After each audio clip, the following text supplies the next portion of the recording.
একজন motivational speaker অর্থাৎ প্রেরণা প্রদানকারী বক্তা সভায় বক্তব্য রাখলেন। তার বক্তৃতা শুনে সকলেই করতালি দিলেন। বক্তব্য শেষ করে বক্তা পকেট থেকে একটি 2000 টাকার নোট বের করে সকলের উদ্দেশ্যে বললেন, উপস্থিত কোনো একজনকে আমি নোটটি দিতে চাই। আপনাদের মধ্যে কে এই নোটটি নিতে আগ্রহী? প্রায় সকলেই হাত তুললেন। বক্তা নোটটিকে হাতের মুঠোয় রেখে বেশ কয়েকবার চাপ দিলেন। নোটটি ভীষণভাবে কুঁচকে গেল। বক্তা কোঁচকানো নোটটি দেখিয়ে বললেন, এই নোটটিকে আপনাদের মধ্যে কে নিতে চান? প্রায় সকলেই হাত তুললেন।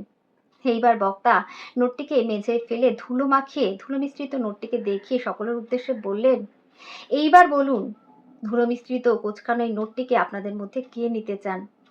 এইবারও সকলেই আগ্রহ প্রকাশ করলেন। বক্তা বললেন, কোঁচকানো ধুলো মিশ্রিত এই নোটটিকে আপনারা কেন নিতে চাইছেন?